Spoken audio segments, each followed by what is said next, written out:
Alô, Planeta Terra, alô, Brasil, jogando conversa dentro, ano 2, nesse feriado, dia 20 de novembro de 2025, e dando prosseguimento à nossa jornada dos chakras, como a gente fez no ano passado.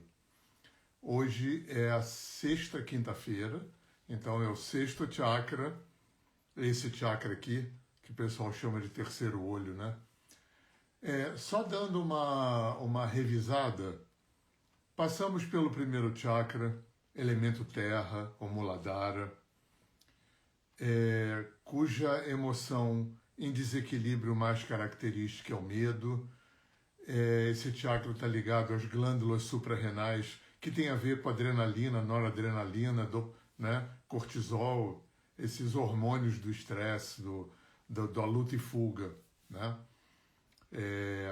Segundo chakra, o Swadhisthana, o elemento água, a gente falou de libido, falou de circular, né, do jogo de cintura, da flexibilidade e principalmente da libido, né, dessa força que a natureza nos dá para reproduzir uma outra pessoa e reproduzir uma obra em função dos talentos, das vocações, das habilidades que a gente, né, recebeu, nasceu com elas.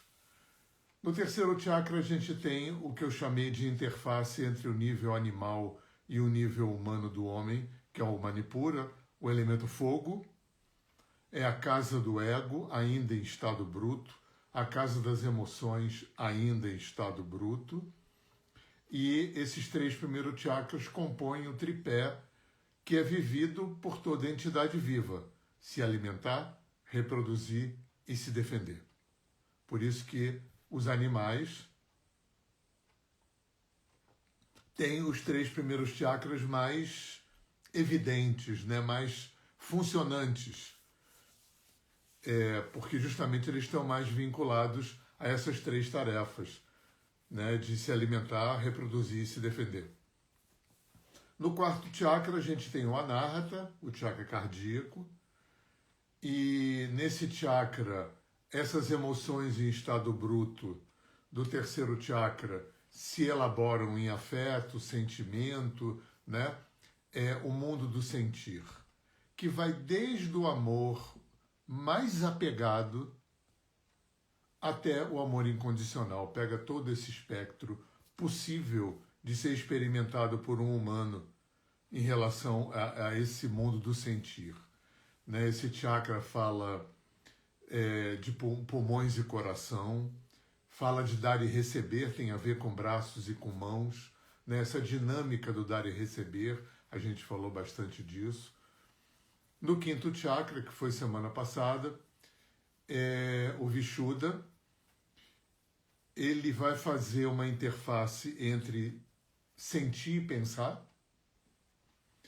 Ele é uma espécie de porta estreita que Jesus falava. E nesse chakra tem a pergunta: o que você fez da libido que você recebeu no segundo chakra? Com que qualidade, com que potência você expressou, você colocou no coletivo, né, botou o teu bloco na rua, o teu produto na rua? Com que qualidade você é reconhecido, é remunerado? Com que qualidade você sente que faz diferença, que deixa um bom legado para quem vem depois? O chakra laríngeo, né, o chakra da garganta, o Vishuddha, ele também vai falar de expressão, da fala. Né? Como é que a gente tem expressado nossos sentimentos, emoções, desejos? Com que qualidade a gente fala sim e não? Quero, não quero, vou, não vou? Com que qualidade a gente fala a verdade sem ferir? Palavras duras em voz de veludo. E esse chakra vai fazer a interface entre o nível humano e o nível, vamos chamar de nível divino, nível transpessoal do homem, né? Terceiro chakra faz a interface animal-humano e o quinto chakra faz a interface humano, o indivíduo a unidade e a diversidade, né? O humano e o coletivo, o humano e o espiritual. Então hoje a Ajna Chakra, que vai, da mesma forma que o chakra cardíaco gerenciou, desde o afeto, do amor, mais apegado, mais humanamente apegado, até o amor incondicional, o chakra daqui, né, que o popular terceiro olho, vai gerenciar desde o cérebro físico, né, essa caixa aqui, gente, tem os 5 sentidos, tem um cérebro, tem o início do sistema nervoso central, tem uma usina elétrica que manda inputs em hertz para todo o corpo. Então, esse chakra vai gerenciar desde esse nível físico. Lembra que eu falei para vocês que os chakras, simbolicamente, como foram estabelecidos pelos indianos como flores de lótus, elas têm pétala, botão e raiz.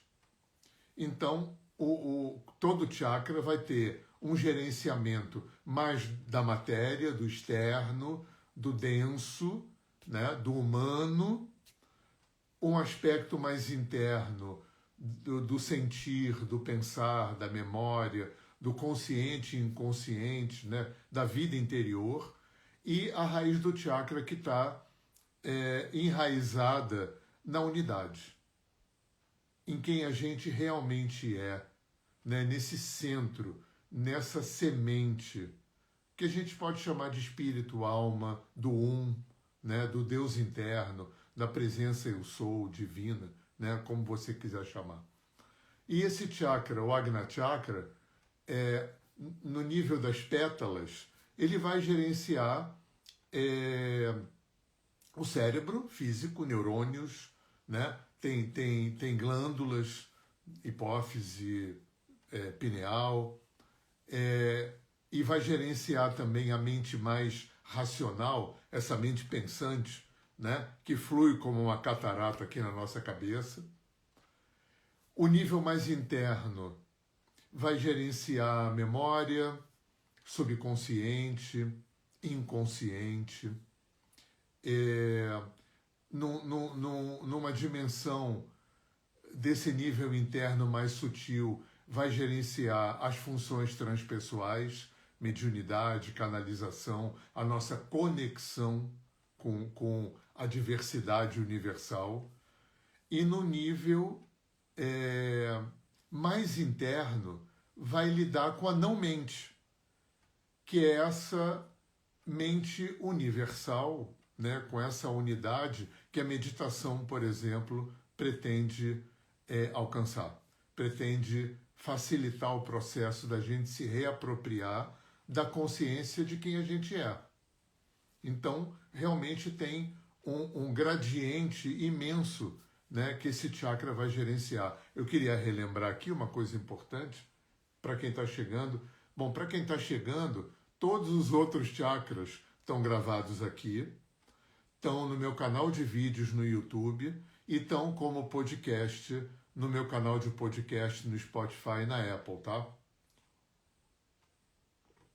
Então, colocando aqui mais uma vez que os chakras não são sequenciais, eles são estruturas holográficas, eles são estruturas arquetípicas, são estruturas simbólicas, são estruturas energéticas, tá? Que vão funcionar na administração principalmente da energia vital, do prana, do chi, do ki, né? Da Shakti, essa energia que é a própria vida, né? Que é constitucional de toda a criação. Né? O que dá vida ao universo é prana, é energia vital. Então os chakras são essas estruturas que são simbólicas, holográficas, energéticas, multidimensionais, que vão gerenciar todas essas dimensões do nosso ser. Por isso que simbolicamente tem essa história das pétalas, do botão e da raiz dos chakras, né? Para indicar que os chakras estão gerenciando a vida em todos os níveis multidimensionais do nosso ser. Tá? Então não tem uma coisa sequencial. Primeiro tem que desenvolver o primeiro. Não. Está tudo funcionando ao mesmo tempo. E aí, eu já falei isso também, e eu gosto aqui, porque como é um assunto milenar, e eu tenho falado sempre isso, quando uma cultura entra na outra, eu assisti isso algumas vezes, quando uma cultura entra na outra e a cultura de fora encontra a cultura que já estava lá, muitas coisas acontecem, né, nessa absorção. Conceitos ganham novos significados, conceitos são distorcidos, deturpados, né? Novos conceitos, novas misturas acontecem, e com esse conhecimento dos chakras não foi diferente. Então eu já vi muito essa história de, não, porque o chakra quando gira para um lado, quando gira para o outro, quando está frio, quando está quente, mede com a mão, mede com o pêndulo. E eu aprendi com a pessoa que trouxe esse conhecimento para o Brasil, talvez para a América do Sul, né, da fonte, que foi o Paulo Murilo Rosas, que nos anos 70 foi para a Índia, no começo dos anos 80 voltou para o Brasil trazendo esse conhecimento, que é do Dakshinatanta, o Tantra da mão direita, que é quem deu origem ao Hatha Yoga. Claro, muitas pessoas trouxeram, antes do Paulo Murilo, o professor Hermógenes já falou disso, o De Rose já falou disso, mas quem trouxe da fonte, né? Quem inventou essa história, né? É isso que a gente chama de Tantra da mão direita, né? É claro que eu vou generalizar, a história é muito complexa, isso tem, sei lá, mais de 5.000 anos, 10.000 anos, que tem esse encontro de dois povos na Índia, que era o povo drávida, de pele escura, que já estava na Índia, e o povo ariano de pele clara, que entra na Índia levando os Vedas. E encontra na Índia uma cultura que a gente chama de cultura tântrica, que era uma cultura mais matriarcal, uma cultura mais energética, mais telúrica, né? E que se dividia, genericamente falando, em dois braços, que um é o Tantra da mão esquerda, o Vama Tantra, que o pessoal conhece mais por causa das massagens tântricas, né? Dessa coisa que entrou há menos de 10 anos no Brasil, dessa forma mais sexualizada, porque o Tantra da mão esquerda pretende alcançar a transcendência através do encontro energético e espiritual de um homem e uma mulher. No Tantra da mão direita, que é o Dakshinatanta, você busca a transcendência do masculino e do feminino dentro de você. E aí, há séculos atrás, quando se estabeleceu o Raja Yoga, que é o yoga que tem uma especialidade na meditação, e o Raja Yoga resultou numa escritura muito conhecida do povo do yoga, que é o Yoga Sutra de Patanjali, que é quem dá sustentação filosófica para essa escola tão complexa e diversa que é o yoga. Uns mestres tântricos da mão direita fizeram essa conexão com o Raja Yoga, resumiram aquela tecnologia do Dakshinatanta, que são as asanas, os pranayamas, as meditações, as visualizações, as mudras, as bandas, kriyas, toda essa ferramental que o pessoal do Hatha Yoga conhece. O Hatha Yoga é uma forma resumida desse Tantra da mão direita, que foi criado para preparar o corpo para meditar.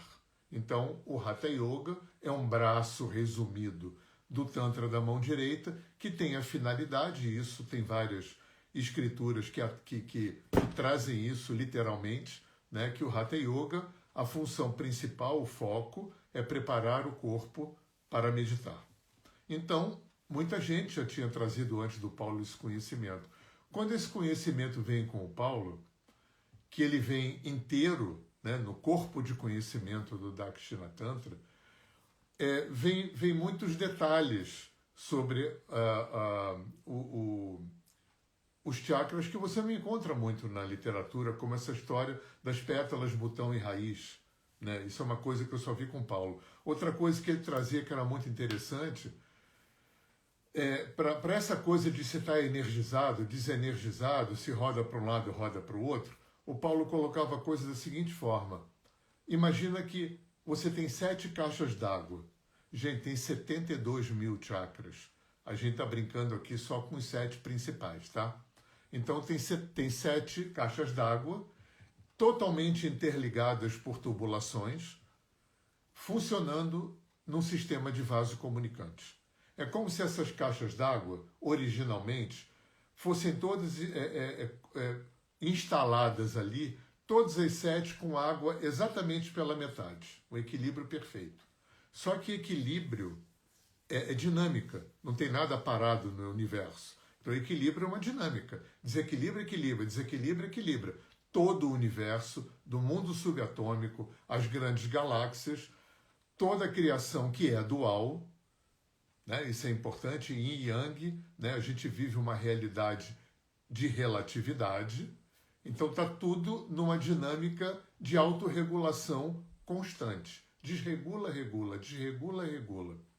E o Paulo colocou da seguinte forma, o chakra está hiperenergizado ou hipoenergizado. Então, usando o exemplo da caixa d'água, se uma caixa d'água enche até o talo, tem caixa d'água que está mais vazia, porque são vasos comunicantes. Então, a gente aprende com ele a fazer uma anamnese dos chakras a partir desse raciocínio teórico como o norte. Aí a gente vai, né? Aí tem uma avaliação, você conversa com a pessoa, você vê a forma dela falar, as coisas que ela conta da vida dela, você observa a forma como ela faz as posturas, né? Os grupamentos musculares que estão travados, que não estão. O Dakshinatanta traz uma perspectiva profunda de terapia corporal. É muito yoga terápico, o Tantra da mão direita. Então, com uma série de dados, você vai fazendo uma certa anamnese e vai fazendo um programa para a pessoa.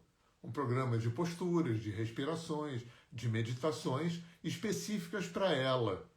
Para ir alcançando uma maestria interna da sua própria autorregulação. Para que a pessoa desenvolva uma consciência corporal, energética, emocional, uma inteligência subjetiva, sutil, né? Para que chegue ao ponto, para que ela se regule.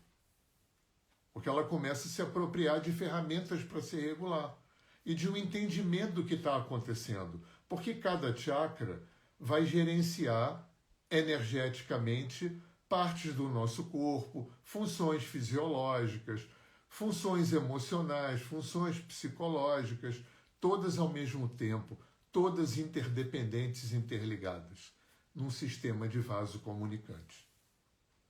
Então, isso é uma deixa legal para a gente ter uma via, né, que para mim fica mais... Né, nada contra botar pêndulo no chakra, não, de jeito nenhum, eu acho a radiestesia muito legal. Nada contra impor mão, nada contra se o chakra gira para um lado ou gira para o outro, mas essa forma que eu aprendi, eu acho muito bacana como raciocínio. Se a gente entende o espírito da coisa, dos chakras, aliás, vou fazer o merchan aqui, quem quiser aprofundar, um dos meus 7 cursos na Hotmart, gravados, é de chakras. Se você for lá na minha bio, né, você clicar lá, você compra o curso, é super baratinho, dá para pagar em 10 ou 12 vezes, e você tem... Bom, se você comprar o pacote todo agora, na Black Friday, você tem um desconto de mais de 50% e acesso vitalício. Se você comprar um curso só, você tem um acesso por 5 anos. E lá tem a apostila, tem os mantras dos chakras, tem muito mais detalhe, né? Principalmente se você é praticante de yoga, se você é instrutor de yoga, se você é terapeuta ligado nesse universo oriental, você tem um material ali super precioso, tá? E aí, gente, a mente. E quando eu penso em mente, eu penso em alguns níveis que é interessante. Claro, tem o cérebro, né, que é o grande hardware. Eu não vou entrar. Tem duas questões, né, que ficam uma certa cisão assim no mundo psi, né? Uma delas, que é muito interessante isso, né? Uma delas é a gente primeiro pensa, depois sente, ou a gente primeiro sente, depois pensa. Se você for na neurociência, na TCC, na terapia cognitivo-comportamental, a gente primeiro pensa, depois sente. Se você for na psicanálise, ou no mundo oriental, holístico, enfim, né? A gente primeiro sente, depois pensa. Até porque, na minha opinião, biologicamente, eu comecei a sentir muito antes de pensar. Na terceira semana, quem me ouve sempre deve estar de saco cheio dessa história, mas é importante. Né? Na terceira semana de gestação, o sistema nervoso central de um embrião começa a ser formado e ele já começa a sentir, e isso já foi mensurado. Eu já sentia na barriga da minha mãe, porque para sentir não precisa pensar. Sentir é corporal. E sentir é a única coisa na gente que está no presente o tempo todo. Porque é corporal. Porque está no presente. Para pensar, você precisou nascer e aprender a falar. E minimamente elaborar. Então deve ter um gap aí de quê? De uns 3 anos, pelo menos. Mas não vou entrar nessa discussão, porque no fundo, eu acho que talvez as duas coisas aconteçam. Depende de quem, da circunstância, do assunto, da época. Eu acho que deve ter circunstâncias que a gente primeiro pensa e depois sente, e circunstâncias que a gente primeiro sente e depois pensa. Mas isso é uma questão, né, no mundo psi aí, né? Isso é uma polêmica. E uma outra polêmica interessante também que a neurociência apologista, está perdendo essa palavra, está apologista da ideia de que todo o psiquismo, de que tudo do ser humano, do sentir e do pensar, do consciente e do inconsciente, é fabricado pelo cérebro. Quem sou eu, né? Quem sou eu para duvidar e para dizer que não, porque tem uns caras com QI 300, tem uns caras super fodásticos de cultura, de preparo, de pós-doc, né, estudando nessa área de neurociência. Mas para mim, reles mortal leigo, né, fica uma ideia de que como se eu acreditasse que o programa de televisão é feito pelo aparelho. Eu acho que o cérebro é um hardware perfeito, dificilmente o ser humano vai conseguir produzir uma máquina que tenha a perfeição do cérebro, mas eu ainda acho que o cérebro é hardware. Né? Eu acho que o cérebro processa, ele não cria. Ele processa, ele recebe, porque para mim existe um inconsciente coletivo, como dizia Jung. Para mim existe um campo mórfico, como dizia Sheldrake. Para mim existe um registro akáshico, como dizem os budistas e os hindus. Né? Então eu acho que o cérebro capta e processa. É claro que tem, né? O cérebro não processa só o do inconsciente coletivo. A gente traz informação de vidas passadas, a gente traz informação da nossa ancestralidade, a gente traz informação de tudo que nos aconteceu desde que o espermatozoide do nosso pai se encontrou o óvulo da nossa mãe. E o cérebro processa tudo isso no nível consciente, no nível inconsciente. Mas o cérebro processa. Mas quem sou eu, né? Existem essas duas grandes polêmicas. Eu sou apologista do primeiro eu sinto, depois eu penso, e eu sou apologista de que o cérebro é hardware. Um hardware que instala software. Porque trauma é um software, por exemplo. Né? Tem softwares bons e softwares ruins, entre aspas. Né? Softwares do bem e softwares do mal. Softwares positivos e negativos. E o cérebro, como um computador, né? E a gente tem um sistema operacional poderoso que é estar vivo, que ainda é muito melhor do que o Windows, do que Linux, do que iOS. E o cérebro faz o que um computador faz, instala programa e fica fazendo looping. Fica fazendo looping. O fato da gente ainda estar sofrendo em função de coisas que nos aconteceram há 40 anos atrás é um indicativo desse loop. Porque é um software sendo rodado por um hardware.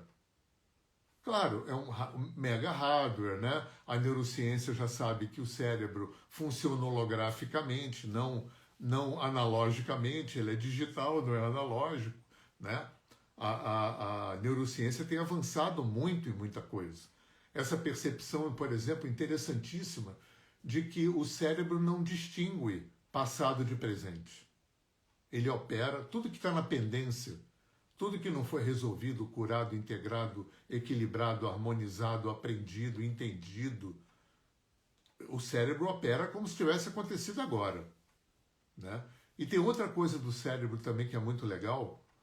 Sabe aquela coisa que às vezes a gente fala assim, pô, fulano, 9 coisas aconteceram legal, só porque uma coisa não está bem, né? Fica em cima disso aí. É isso aí. O cérebro funciona tendo uma tendência a dar um foco especial, uma prioridade ao que não está bom. Na medida também em que ele não funciona distinguindo passado de presente, né? Tudo que não está bom do passado e que o cérebro está operando como se fosse uma coisa de agora, porque aquilo está produzindo sintomas agora. Hoje. Tem coisas de 50 anos atrás na minha vida que ainda produzem sintomas hoje. Então o cérebro vai ter uma tendência a dar um foco especial, né? A dar uma atenção, uma prioridade especial que não está bom. Né? Então por isso que às vezes a gente fica, né? O que está bom. O que a gente resolveu, curou, integrou, se acopla, né? Se agrega na expansão de quem a gente é.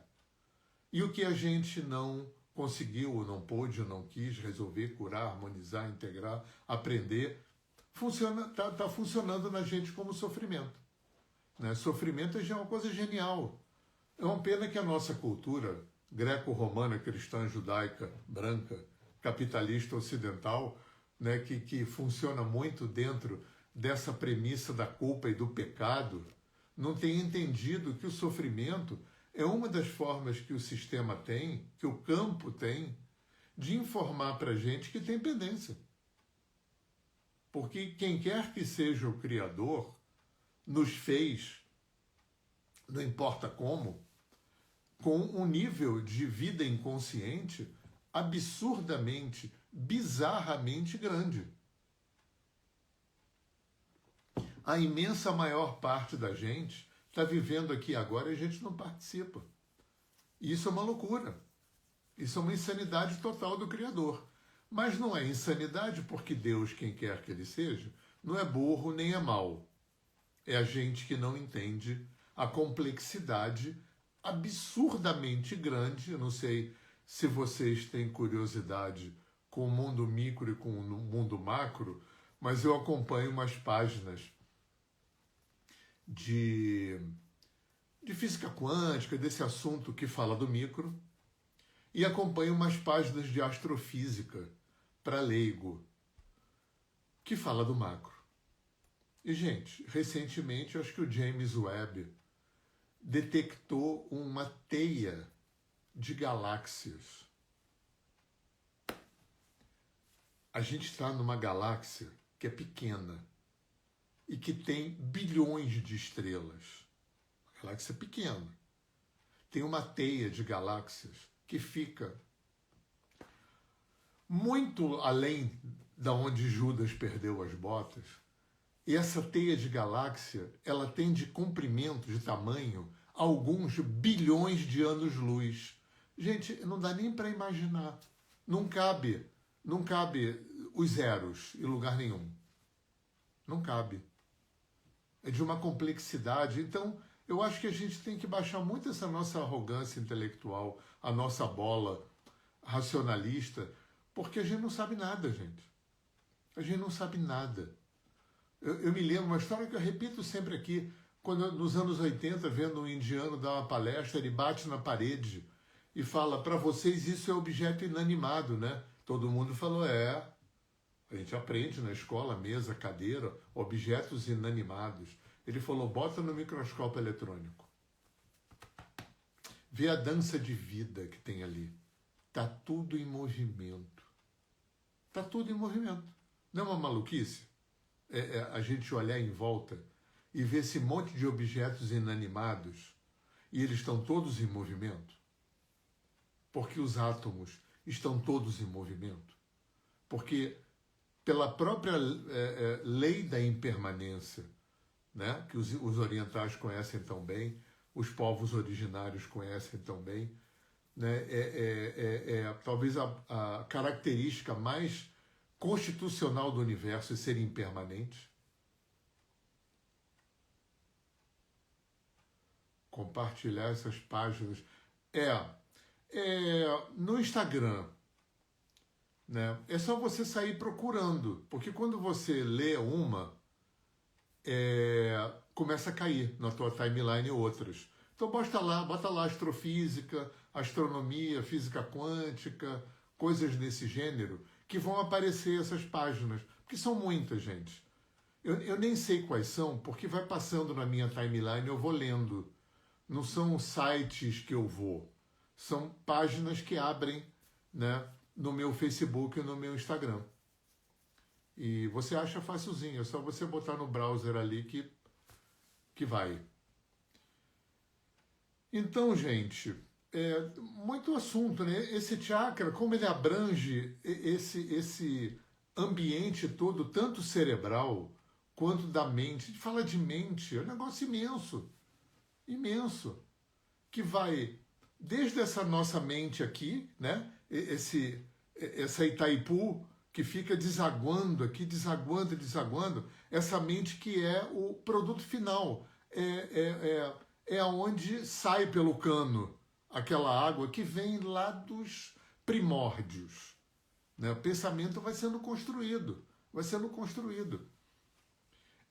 na psicologia hindu tem uma coisa muito interessante, eles estabelecem duas formas de software em relação a como a gente instala as resultantes psicoemocionais do que a gente vive. Né? Elas se transformam em samskaras. Samskaras são impressões. Como é que aquilo que a gente viveu se imprimiu no nosso psiquismo? Eu tenho falado, as pessoas que me acompanham sabem, tem um conceito, um postulado que é muito simples. Tudo o que eu vivo, tudo, 100% do que eu vivo, gera dois resultados. O que eu senti com a experiência que eu vivi, que é a aferição do corpo emocional, e como eu suponho que aquilo foi. Aquilo que eu vivi, vamos falar do que faz sofrer, porque o que está bom a gente não precisa levar para terapia. Né? Daquilo que eu vivi, né? Lembrando que o trauma ele se forma ou de um evento, né? Sofri um abuso na infância, perdi minha mãe, uma coisa assim, né? Ou de uma sequência, né? Sei lá, sofri bullying na escola a vida inteira, apanhei de um pai alcoólatra em casa. Aquilo implanta uma impressão, que é um tijolinho que vai ajudar a construir quem a gente é. Não é quem a gente é, como a gente está. Né?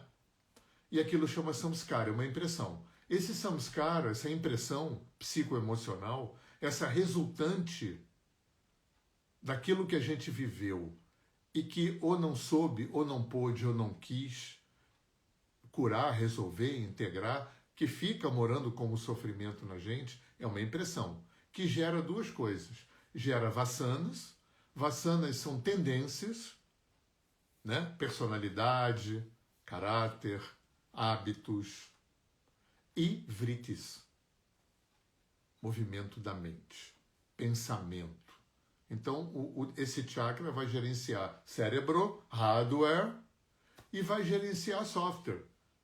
Desde o pensamento racional, mais mental, né, mais aqui, né, cerebral da gente, esse mais tridimensional aqui que a gente acessa, que fica ligado o tempo todo, né, passando por memória, né, pelo subconsciente, pelo inconsciente, pela transpessoalidade da mente, né, a mediunidade, né, tanto a mediunidade espírita como a mediunidade terapêutica, né, toda a intuição, todo o sexto sentido, a paranormalidade, a percepção extrasensorial, até o que a gente pode chamar de não-mente, que é a nossa natureza original, que é o que se busca, por exemplo, alcançar com a meditação. Então, para mim, quando eu penso nesse chakra, eu penso em cérebro, né? Eu gosto de neurociência. Eu só acho estranho aquela coisa do achar que o cérebro é que produz tudo, né? Eu penso em cérebro, eu penso em conhecimento, memória, né? Nisso que a gente agrega informação, conhecimento e operacionaliza com a mente racional e guarda com a memória, né? E penso em meditação. E meditação é uma coisa interessante, porque eu dei aula de yoga durante muito tempo, e toda hora vinha gente e falava assim, professor, poxa, eu tentei meditar e não consegui. Fiquei com dor de cabeça, eu ouvia muito isso. E eu perguntava, o que você fez? Eu sentei, fechei o olho e fiquei tentando parar de pensar. Que é fantástico para dar dor de cabeça. Senta, fecha o olho e fica meio na marra tentando parar de pensar. É uma loucura. A briga com a mente você perde sempre. Né? A meditação é como um vírus que vai furando por dentro. Por isso que a meditação foi bolada para ser a longo prazo. É uma coisa que devia ser incorporada na vida, igual dormir, ir ao banheiro, comer, viver, trabalhar, aprender, se relacionar. A gente deveria meditar como hábito, devia estar como escovar dente, né? 1, 2 vezes por dia, meia hora, 1 hora, não importa, né? De ter uma constância para botar para funcionar essa broca de dentro que vai fazer essa limpeza do inconsciente, né? Que vai fazer chegar num ponto aonde a mente se dissolve. Mas isso, gente, é as portas do Nirvana. Vai demorar pra caramba. Então, meditação não é nada, nenhuma técnica para parar de pensar, porque isso não existe. Não tem botão de off, não tem torneira para fechar o fluxo dos pensamentos. Então, o que os caras do passado bolaram, já que não dá para a gente parar de pensar? Bolaram técnicas para a gente sair de dentro da mente que pensa. É igual um rio. Não dá para fazer um rio parar de correr. Mas dá para você sair de dentro do rio e ficar sentado na margem olhando para o rio. Aí perguntaram para Buda, devem ter feito 500 vezes essa pergunta, ele deve ter dado várias respostas, mas eu me lembro dessa, que eu li. Obviamente eu não conheci Buda. Para que servia isso? Né? Para que serve? Eu já ouvi muito aluno me perguntar, para que serve então sentar, fechar o olho e não elaborar, não racionalizar, não interpretar, não, né? Apenas observar. Aí perguntaram para Buda. Ele falou para a gente aprender a olhar para a vida, a receber a vida com o tamanho que ela tem. Como a gente não aprendeu isso, e como a gente também não aprendeu inteligência emocional, que devia ser ensinado em casa, na escola, como lidar com as emoções, quando a vida traz desconforto, sofrimento, conflito, né? Através de outras pessoas ou através de circunstâncias, basicamente 2 coisas acabam acontecendo, principalmente se a gente não faz terapia nem medita. Primeiro, as coisas ficam imensas. As tristezas ficam imensas, as raivas ficam imensas, os medos ficam imensos, né? A gente fica turbilhonando ali na máquina de lavar. E a segunda coisa que acontece é que aquilo fica tempo demais dentro da gente. Tempo demais. Porque a gente não tem, a gente não aprendeu nem na escola, nem em lugar nenhum, nem na família, a ter recurso para lidar com isso. A gente não aprendeu. A gente aprendeu na igreja culpa e pecado. E a gente fica a vida inteira procurando quem é o culpado. E isso não adianta nada, porque não funciona, não leva a lugar nenhum. A gente não aprendeu a elaborar, a gente não aprendeu nada nesse sentido. A gente é analfabeto emocional, analfabeto psicológico. Aí qualquer merdinha que a vida traz, que balança, que mobiliza, aí aquilo tudo fica enorme, né? E a gente fica com aquilo um tempo imenso. Então a meditação, ela vai ensinar umas coisas muito importantes, mas que a gente só vai aprender se a gente encampar essa prática a longo prazo. Uma é aprender a ter esse olhar sistêmico.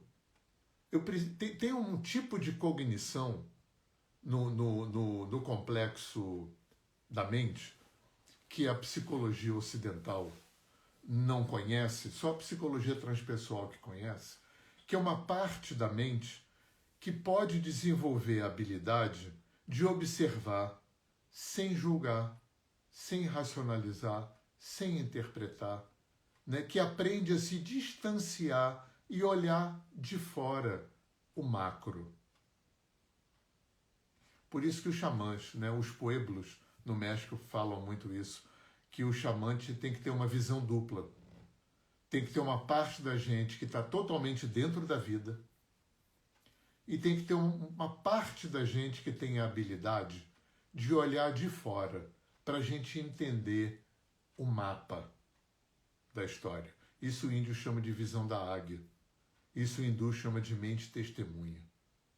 É uma habilidade. Por isso que Buda falava, desenvolver isso serve também para que a gente aprenda a receber a vida com o tamanho que ela tem. A meditação vai ensinar a gente a ter esse distanciamento, a meditação vai ensinar a gente a abrir um espectro cada vez maior de vida consciente no único lugar que a vida acontece, que é no presente. A gente tem um cérebro que fica fazendo ping-pong. Quem não? Quem não tem uma mente que fica fazendo ping-pong, passado, futuro, passado, futuro, passado, futuro? Todo mundo. Porque a gente tem um sofrimento com o passado, que é angústia, e a gente tem um sofrimento com o futuro, que é ansiedade. Então, fica, né, o cérebro-mente ficam muito empenhados com as pendências, com aquilo que não foi curado, com aquilo que foi vivido e não foi curado, não foi entendido, não foi aprendido, não foi integrado e produz sofrimento. Então o psiquismo vai trabalhar tanto no sentido de anestesiar essa dor, né? de reprimir, de engolir, né? Para que a gente não fique em contato com esse sofrimento, e ao mesmo tempo também vai trabalhar no sentido de que isso encontre um caminho de autorregulação dentro da gente. A gente não pode esquecer que o nosso psiquismo ele é multidimensional. Eu tinha um professor que dizia, a gente tem que parar com essa mania do ou. Nós somos seres nós somos feios e bonitos, bons e maus, horríveis e maravilhosos, mentirosos e verdadeiros, virtuosos e defeituosos, ao mesmo tempo. E isso muitas vezes cria cabos de guerra, linhas de tensão imensas, às vezes insuportáveis dentro do ser humano. O mundo do Nós somos seres nós não somos seres ou. Isso não existe. Né? Para ser ou, tinha que ser de uma simplicidade absurda. E nós somos de uma complexidade que a gente nem entende, que a gente nem sabe, que a gente nem supõe. Sei lá por que o Criador fez assim. Então, gente, eu acho que meditação é uma coisa que deveria ser ensinada na escola. Né? No Oriente, pelo menos em tempos originais, não aculturados, a criança entrava na escola, já começava com exercícios, né? Yoga e meditação mesmo entrava a partir da puberdade, que é quando os caminhos da energia já estão definidos no sistema de uma pessoa. Aí realmente entra a meditação, entra yoga, exercícios corporais, né? Os mantras, aquela coisa toda. Então, a meditação, eu acho que para mim, eu tenho um olhar muito peculiar, né? Eu acho que meditação e terapia devia ser subvencionado pelo governo. Eu acho que o ser humano moderno do século XXI, das grandes cidades, 100% de absolutamente todo mundo deveria meditar e fazer terapia.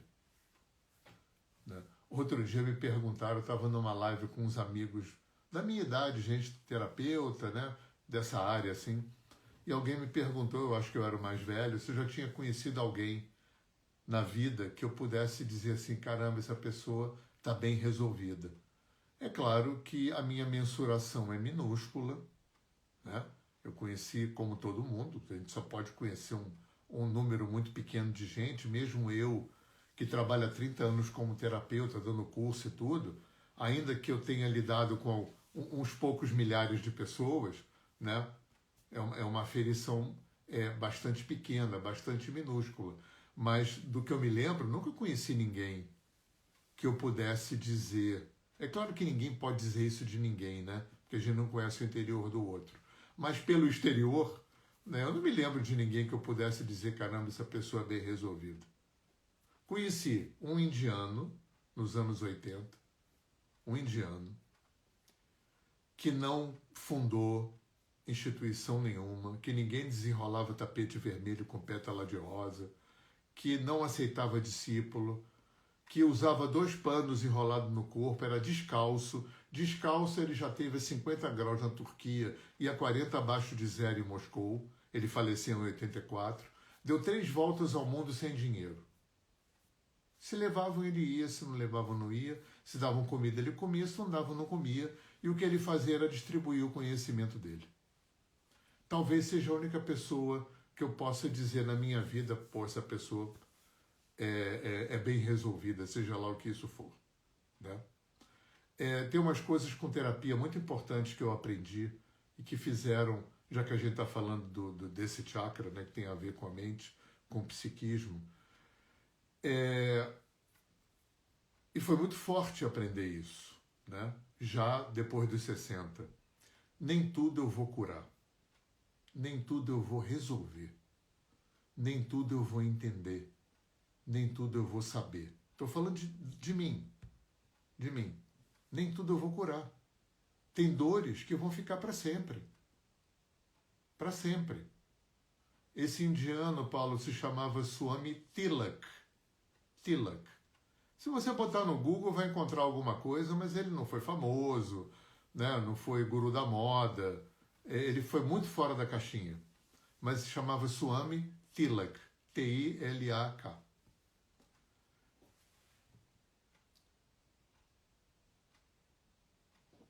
Gente, eu esqueci o que eu estava falando. Eu fui responder. Eu sou muito TDAH, tá? É por isso que eu não posso falar lendo, porque eu esqueço o que eu estava falando. Eu estava falando de alguma coisa da mente, ia desenvolver um assunto aqui, fui responder para o Paulo, esqueci o que eu estava pensando. Não tem problema, daqui a pouco eu lembro. Se alguém se lembrar aí, me fala que eu retomo o assunto. Se não, vamos embora, porque... realmente é muito assunto, né? Daria para ficar falando a noite inteira. Esse tipo de assunto dá um congresso, né? Quando a gente fala de mente, fala de emoções. Pois é, as pessoas bem resolvidas. Isso aí eu me lembro que eu estava falando da questão... sim, tá, beleza, obrigado aí. Nem tudo eu vou curar, nem tudo eu vou resolver. Nem tudo eu vou saber. Nem tudo eu vou entender. Né? Se eu passei coisas horríveis na minha infância, né? Se eu fui abusado, se eu fui maltratado, se eu recebi violência, abandono, né? Não tem como esquecer. Função de terapia, de espiritualidade, de religião, não é promover amnésia. Então tem coisas que eu não vou resolver, tem coisas que eu não vou curar, tem dores que não vão me abandonar. Mas o que é lindo é que ao longo de toda a vida da humanidade, todas as culturas produziram técnicas, caminhos, tanto na área da religião como na área da psicoterapia, na área da filosofia, na área das técnicas, da espiritualidade, né? Porque o sofrimento é inerente ao ser humano. A gente sofre ao nascer até morrer. E vai lidar ao longo da vida com sofrimento físico, psicológico, emocional, social, né? Espiritual. Todo mundo, 100% de todo mundo. A vida é uma sinuosidade, fora e dentro da gente. Uma sinuosidade de yin e yang, de bem e mal, de prazer e dor, de sombra e luz, de erro e acerto, de virtude e de defeito. Todo mundo. Então, eu acho que a coisa que a meditação e essa dobradinha meditação-terapia, que eu acho tão fantástico, né, vai me dar recursos para que aquilo que não tem como ser esquecido e que produz sofrimento e limitação possa ganhar outros caminhos dentro de mim, de forma a que essas dores que não são passíveis de ser esquecidas possam, pelo menos, não continuar poluindo o meu presente e o meu futuro. Isso é totalmente possível. Isso é totalmente viável. Isso é um aprendizado que acontece na disciplina da meditação e da terapia. Uma vez por semana sentando a sua bunda com um psicólogo ou um psicanalista. Todo dia sentando a sua bunda em casa para meditar. Isso vai te trazer recursos. Recursos. O Freud falava um negócio interessante. Psicanálise não é para aprender a ser feliz. É para aprender a ser infeliz. É para aprender a lidar bem com aquilo que vai produzir infelicidade, que produz tristeza, medo, raiva, angústia. Isso funciona na vida humana. Isso é constitucional. A gente só vai se livrar disso no Nirvana e vai demorar pra caramba. E eu tive um professor que falava uma coisa que eu me lembro a hora que eu ouvi, isso virou uma chave para mim. Ele falava assim, a gente comprou um produto fake, que é a felicidade. Como se felicidade fosse um lugar no tempo e no espaço onde a gente não vai mais ter sofrimento. Ele falava, no Nirvana isso vai acontecer, mas vai demorar pra caramba. E aí ele falou a frase que foi muito bom ter ouvido.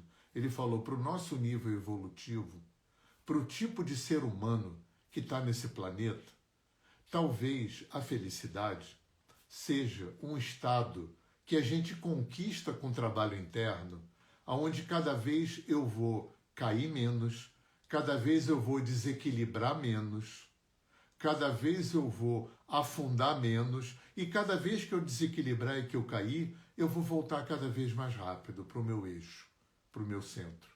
Gente, isso é muita coisa. E precisa de muito trabalho interno para chegar a ter esse tipo de recurso, onde cada vez a gente cai menos, cada vez a gente desequilibra menos, e cada vez que a gente cai e desequilibra, a gente volta cada vez mais rápido para o nosso eixo, para o nosso centro. Eu me lembro muito de um psicanalista falecido que eu gosto muito, Contardo Caligares. Ele dizia que eu não quero ser feliz, eu quero ter uma vida interessante. Quando ele dizia que ele não queria ser feliz, ele estava se referindo a esse feliz fake, porque a nossa cultura misturou gratificação dos sentidos com felicidade. Isso para o oriental é totalmente diferente. Prazer é importantíssimo. A gratificação dos sentidos é muito importante. Sexo, beleza, comer bem, né? Tudo isso, lazer, prazer, tudo isso é muito importante. O problema é quando isso entra em outros lugares que não lhes competem. Quando a gente pega o prazer, quando a gente pega a gratificação dos sentidos e leva esse tipo de coisa para tentar preencher buraco interno, para tentar preencher vazio, para tentar preencher, para tentar anestesiar a nossa dor. E aí vira vício. O vício é filho disso. A compulsão é filha disso. Eu tenho falado isso bastante aqui, usando o exemplo dos alcoólicos anônimos.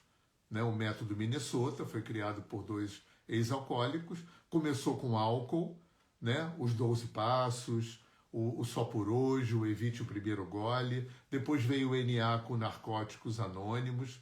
Hoje em dia, esse método ele é aplicado com adicto de comida, de sexo, de emoções, de trabalho, de informática, de videogame, de academia.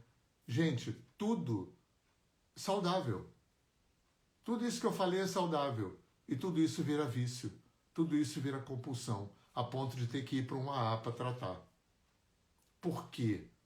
Porque o sistema de gratificação dos sentidos entrou no lugar errado. É isso mesmo. Felicidade, para mim, que tem um pé atolado na jaca da Índia, se chama Ananda. Felicidade, para mim, é a absorção do ser na unidade.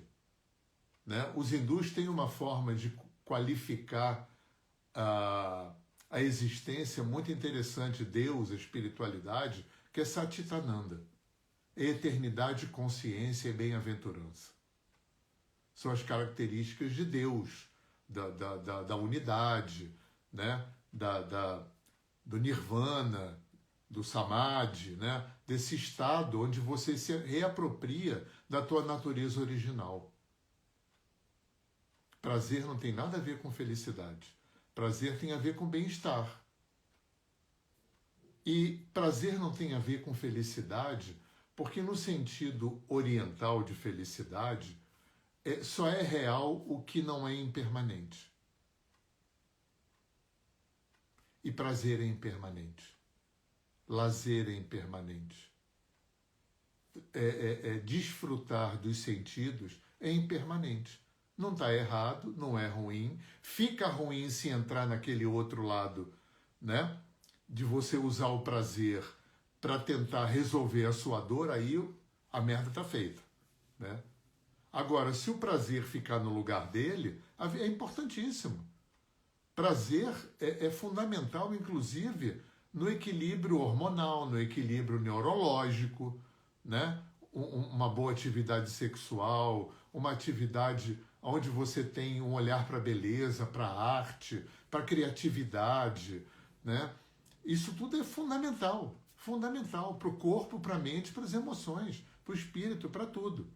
Mas cada um na sua caixinha, né? Felicidade é uma coisa, prazer é outra.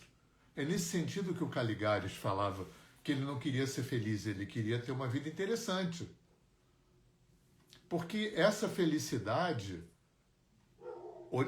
que tem dentro desse conceito oriental, é legal ela ficar como uma meta, como um objetivo, como, né, tá ali, um lugar a se chegar, né? Um lugar a se chegar. Agora,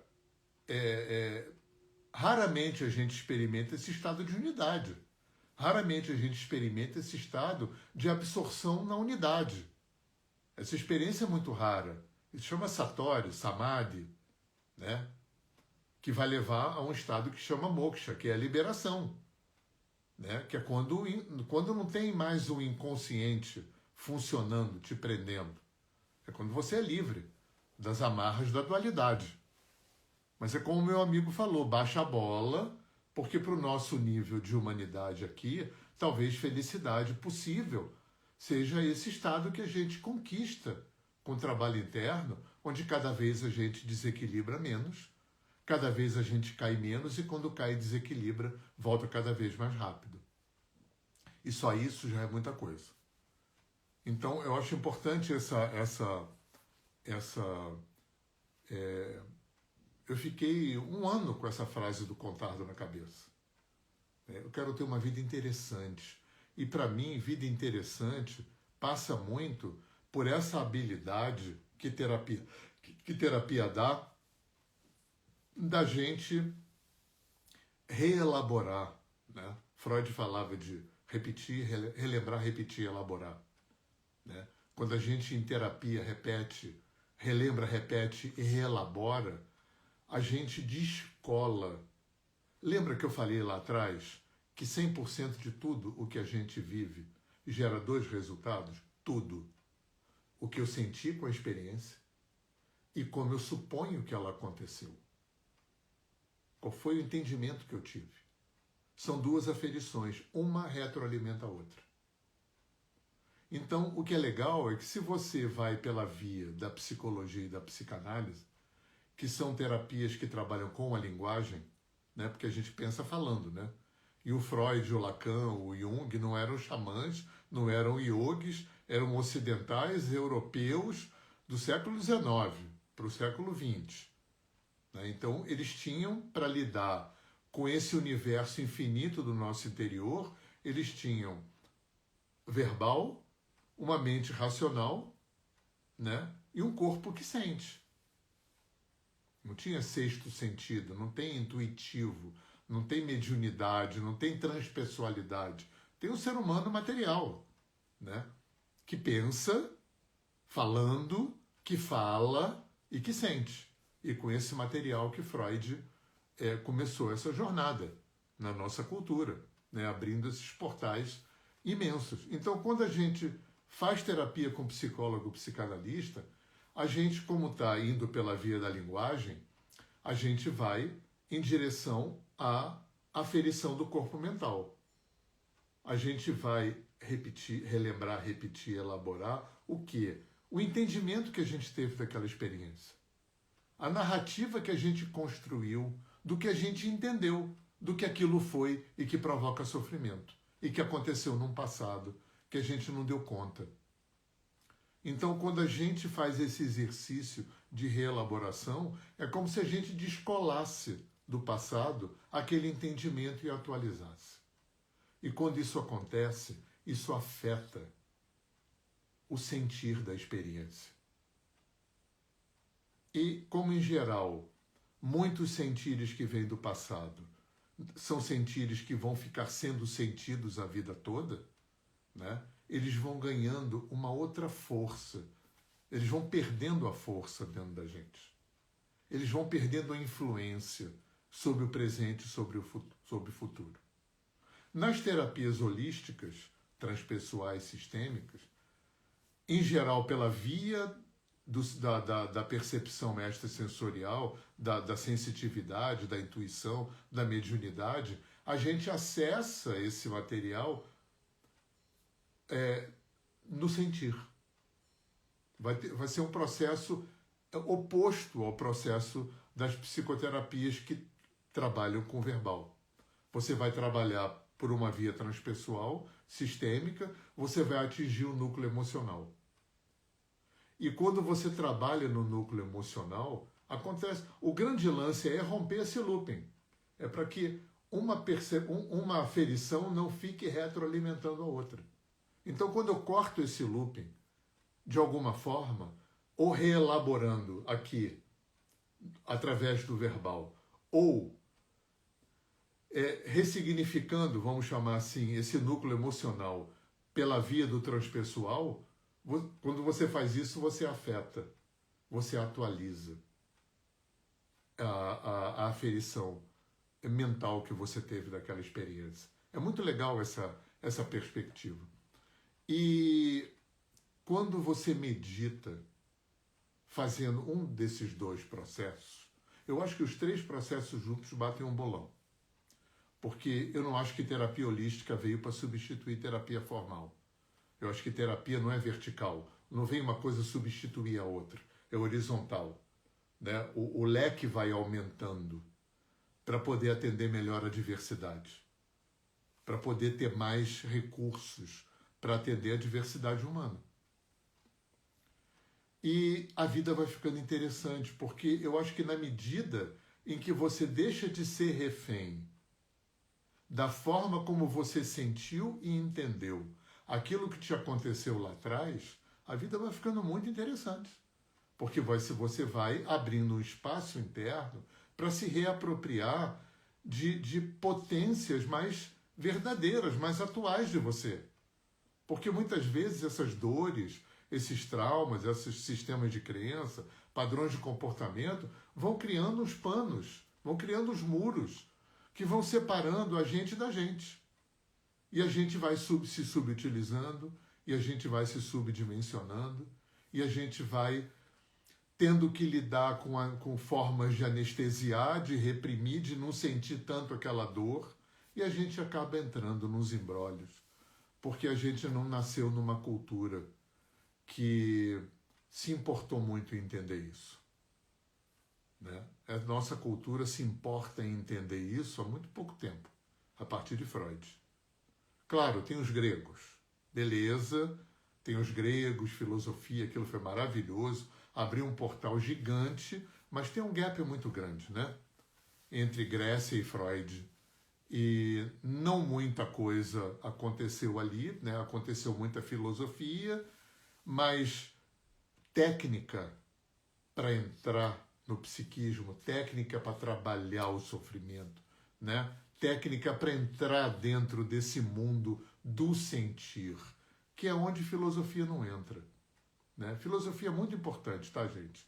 Eu já achei, mas não acho, há muitas décadas, que filosofia é coisa de europeu gordo e rico que não tem o que fazer e fica fazendo masturbação mental. Eu aprendi com yoga, com Vedanta, que a filosofia é o pavimento que você coloca para andar na tua vida, para forjar o teu caminho. É a filosofia que dá esse pavimento para você. Bom, para muita gente é religião, né? Mas, de alguma forma, em alguns nichos nem é incompatível, porque Santo Agostinho, São Tomás de Aquino, né, de alguma forma, eles resgatam um pouco da filosofia grega para dentro da igreja, né? Mas filosofia, no sentido oriental da coisa, é sob que pavimento você está caminhando na estrada da tua vida. E na nossa cultura, ó, cagou-se para isso. Né? Nova Acrópole é maravilhoso, gente. Nova Acrópole é muito bom. Muito bom. Então, gente, olha só, muito assunto, né? Muita coisa, isso aí dá assunto pra caramba. Eu também tenho um curso aqui na Hotmart de meditação. Aliás, o primeiro curso que eu fiz foi muito legal. Ele é o método silenciar, tá aqui também. Ele é meditação, relaxamento e respiração no auxílio ao tratamento do estresse, da depressão, do pânico, tá? Do TDAH, dessas coisas que acometem a gente. Né? Eu dei aula de yoga há muito tempo, trabalhei com yoga terapia há muito tempo, com Ayurveda há muito tempo. Então, coloquei esse conhecimento para vocês. E também tem um curso que é só meditação. E eu procurei fazer de um jeito... eu sempre procurei ensinar do jeito que eu gostaria de ter aprendido. Eu, aliás, tive excelentes professores. Em geral, quando você faz curso de meditação, é alguém de alguma linha que te ensina uma técnica, que é linda, bacana pra caramba. Eu resolvi fazer aquarianamente. Né? Eu dou o fundamento teórico e técnico e filosófico da meditação e ofereço algumas formas, algumas técnicas para você escolher. Porque como eu não pertenço a nada, né? Eu não sou discípulo do mestre específico, nem pertenço a uma instituição específica, eu não estou a serviço de nenhum caminho específico, né? Institucionalizado, eu me dou essa liberdade. Então, eu ofereço uns 3 ou 4 tipos de meditação de várias culturas para você escolher e experimentar. Tá? Então, tá tudo ali na minha bio, dá uma olhadinha, tudo baratinho. Se você comprar o pacote, né? Se você comprasse tudo separado, sairia por uns 1.200 e tanto. Quase 1.300. Está por 600 e alguma coisa. Que você paga em 10 ou 12 vezes. E aí, até o dia 30, domingo, é acesso vitalício. Tá? Aí, dezembro, já acaba essa promoção do Black Friday. Tá? E você tem acesso vitalício a vida toda para estar comigo. Tem um curso de xamanismo tá muito legal, com jornada xamânica, com canções dos animais, com apostila. O de chakras tem apostila também. Tem o método silenciar, tem o de meditação. Eu devo estar esquecendo. Ah, sim, e tem o top de todos, que é o que vende mais, que é o Despertar, que é um curso que é o Despertar da Sensibilidade, da Sensitividade. Tá bom? Então, eu desejo um bom feriado para vocês, um bom fim de semana. Amanhã, para quem chegou depois, né, vai ficar aqui gravado no meu Instagram, vai para o meu canal de vídeos no YouTube, bota Hernani Fornari, tem material pra caramba, dá para se divertir muito ali. Eu também tenho um canal de música no YouTube, tá? E depois também vai pro canal de podcast no Spotify. Eu tenho um canal de podcast e um canal de música no Spotify também. Se você não conhece a minha música, vai lá. Tem música ecológica, música espiritual, música que tem a ver com terapia, tá? Bem bacana mesmo. Valeu, Marcel. Despertar deu muito prazer de fazer. Foi o segundo que eu fiz. O método silenciário eu fiz há muito tempo atrás e o Despertar foi muito bom. Né? O Despertar foi... eu tive um conceito assim de uma coisa que orbitava a minha mente há muito tempo, né? De que forma eu posso colocar os 50 anos que eu estou estudando, praticando, pesquisando, aprendendo e os 30 que eu trabalho com gente. Eu botei isso lá no Despertar. Tá? Conteúdo muito consistente, muito simples e exercícios muito simples e muito potentes. Um beijo, Kleber. Tenho visto tuas fotos. Cara, você me saiu um fotógrafo muito nota 10, cara. Parabéns. Parabéns. Eu fui fotógrafo, aliás, bem medíocre, mas trabalhei 10 anos com fotografia e parabéns para você. Você é fera. Gente, beijo para todo mundo. Obrigado aí quem veio, tá? E tamo junto, né? Qualquer coisa, lembra que eu tenho 3 e-books que eu distribuo de graça, quem quiser entra em contato comigo. E eu não sou professor nem terapeuta superstar, eu não tenho secretária que me blinda, então qualquer coisa entre em contato comigo que eu respondo rapidinho, tá bom? Um beijo grande para vocês e vamos que vamos. Beijão.